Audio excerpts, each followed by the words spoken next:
Kaithel gi mamalda chaurakna lupa lising ni furom gi kwamana bora kuntra mapan jiribam gi gular thol da laiba forest check post office ta mai thaduna mangan krei ngasi samupun behind the sukhangna ba jiribam ke gular thol da mai thaduna mangan khiba kwamana singadu thasi gi taragni panda background gi puthorakpada mathau taba permit amata yawam dabata ke fakhibani kwamana sing mai thabga mari lenina chaudhuri khulgi range forest officer nomaitem bikram na hai ngasi kwamana bora kuntra ga mapan mai thadi ba sei thasi gi taragni panda jiribam district ke manum chana laiba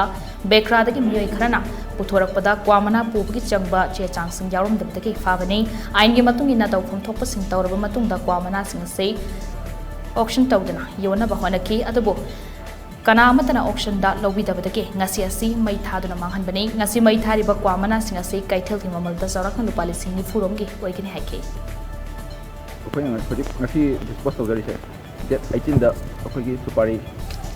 mana oina keno pha bane ba det 18 da akhoi gi bekara site da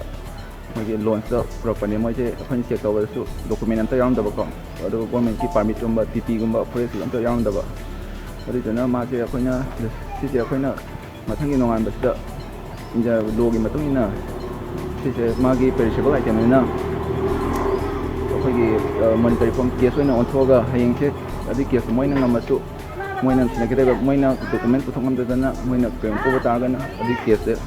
government sina ki tawne ko adi do tawada bu sigi option tawada su sije kanam taw kina balai tawa adi dana sije patha undar padagi ngasi nisida koina media ki tina usnga ga punna sije dispose of ga bani koina